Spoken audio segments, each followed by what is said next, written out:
Hello guys! Magandang araw po sa inyong lahat! Andito na naman ako sa harap ninyo para magbigay na naman ng isang impormasyon na baka hindi nyo pa nalalaman. Pero bago ang lahat, ako po'y taos-pusong nagpapasalamat sa lahat ng mga viewers and listeners ko sa buong mundo, lalong-lalo na dyan sa Pilipinas. Dahil 85% ng aking mga subscribers is from Philippines. Maraming salamat at maayong buntag sa inyong tanan diya sa Mindanao, lalong-lalo na dyan sa Cebu, Davao, no? Maraming salamat sa inyong lahat. So guys, huwag na tayong paligoy-ligoy pa. Simulan na natin ang isa na naman nating topic ngayon sa araw na ito. So ano nga ba ito? Ano nga ba ang ibig sabihin ng G-spot? Guys, marami kasing nagtanong sa akin sa comment section na, ate, ma'am, ano ba talaga ang ibig sabihin ng G-spot? Ano ba yung G-spot na yan? At meron pang isang nag-joke na nakakatuwa po siya. Kasi ang sabi niya, ano po yung Gcash?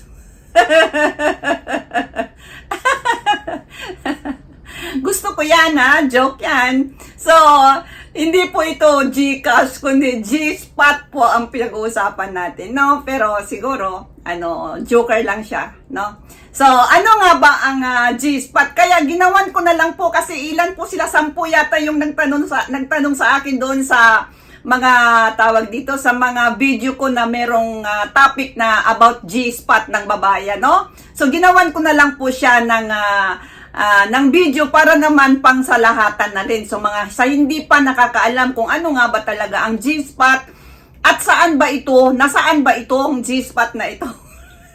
Hindi po Gcash. Natalsik yung laway ko. So, yan guys ang pag-uusapan natin. So, yan po, no? So, napakaraming nag-comment nga na itong ang G-spot ay nasaan mahanap sa ari ng babae. So, ginawa ko na lang ng video talaga para sa lahat na hindi pa alam kung ano ang G-spot, kung nasaan ito nakapwesto sa ari ng babae. So, ang G-spot na tinatawag ay isang hugis, balatong, sitaw, patani. Ganyan po, iisa pong meaning niya, no? Hugis po siyang parang patani, sitaw, balatong sa loob ng ari ng babae. At ayon sa pag-aaral, ito'y karugtong ng tinggil, no? Yung clitoris na tinatawag, no? Ang G-spot ay isa sa pinakasensitibong parte ng vagina na kapag napukaw ay naglalabas ito ng likido, no? O katas na magdudulot ng orgasmo sa mga babae, no? Sarap na sarap ang mga babae kapag ito'y ginagalaw o nagagalaw. Siguradong maliligayahan ang partner at mabilis siyang makarating sa rurok na tinatawag, no? So, yan po yung G-spot, no? Na tawag dito na parang hugis sitaw po siya, no? At karugtong sa tinggil o sa mismong likuran ng tawag dito ng tinggil, sa likuran niya, doon sa ilalim po yung pinag-usapan natin, no? Kasi ang tinggil naman nandito sa may labasan. Yung namang G-spot naman nandoon doon sa may likod niya. So, yan po yung tinatawag na G-spot. Kaya kapag nagagalaw ang clitoris, no? Ang G-spot naman is medyo napupukaw po yan. Pero kapag tinamaan o anong may ipinasok doon sa loob, kasi ang tinggil nasa labas, di ba? Kapag may ipinasok doon sa loob at siya, nagagalaw yung G-spot na yon. Isa po doon na ang babae ay mabilis makaraos, no? Kasi masarap po yun. Yun na nga yun, yung tinatawag na G-spot na yun, pag nagagalaw yun, no? Tapos nasa tama ang paggalaw, mabanayad ang paghaplos, no? So, yan po ang tinatawag na G-spot. So, kaya, subukan mong hanapin ang G-spot gamit. Kung gusto nyong tawag dito, yung mga hindi pa nakakaalam, pwede nyo pong subukan itong sasabihin ko, no? Na hanapin nyo ito sa paraan ng inyong daliri o index, no? Yung daliri ninyo, no? Para hanapin ito. Kailangan ninyo ang inyong daliri ay medyo nakabaliko. Pag ganun po. Pag ipinasok nyo pag ganun, yung parang ini-scoop ninyo. Kasi nga yung yung ano na yon, yung tinggil medyo nasa may buka na eh. Kaya pag ipinasok ninyo, hindi po pa ganun. Pag pinasok ninyo, parang i-scoop ninyo, ipataas yung ano, doon nyo, pag ginagalaw-galaw nyo doon sa loob, doon yon. Kaya, no, kaya balikon ninyo, at pataas po ang stroke, yun na nga sinabi ko, pataas. Habang hinahalukay ninyo kung nasaan ang G-spot, no? Ang G-spot, kapag ang babae ay nararamdaman mong umuungol at nasasarapan siya, no, sa banayad na galaw-galaw ng iyong daliri doon sa loob niya, no?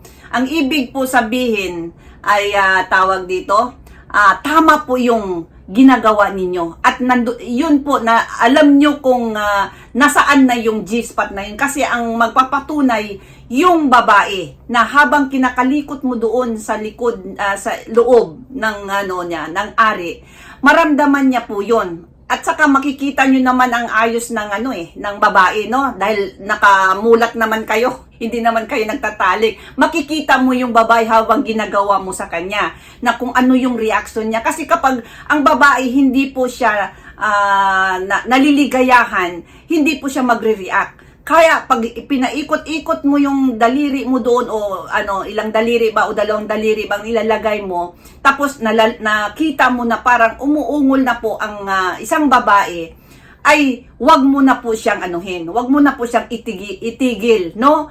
Kundi ang ano mo na lang is dahan-dahan mong pabilis-bilisan mo na lang yung pag ano.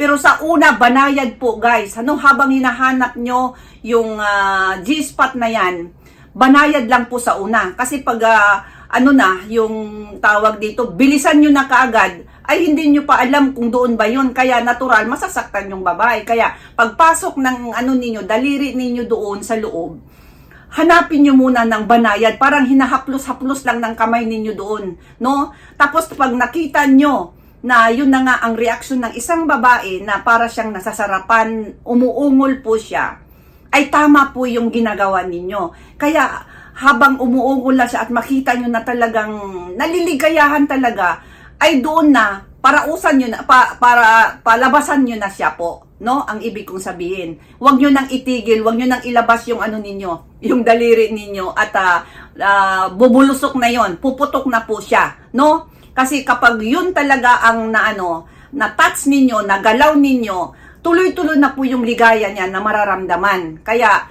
doon pa lang, huwag nyo na pong itigil. So, yan po guys, no? Ang tawag dito, ang G-spot na tinatawag. Kasi, ang G-spot po, ay kabit po siya ng tinggil. Kaya, kung isipin mo, hindi lang talaga sila iisa ang lugar, pero likuran ang tinggil, tapos nandito sa likod ang ang G-spot. Kaya nga parating sinasabi na G-spot, alam ko naririnig niyo yan.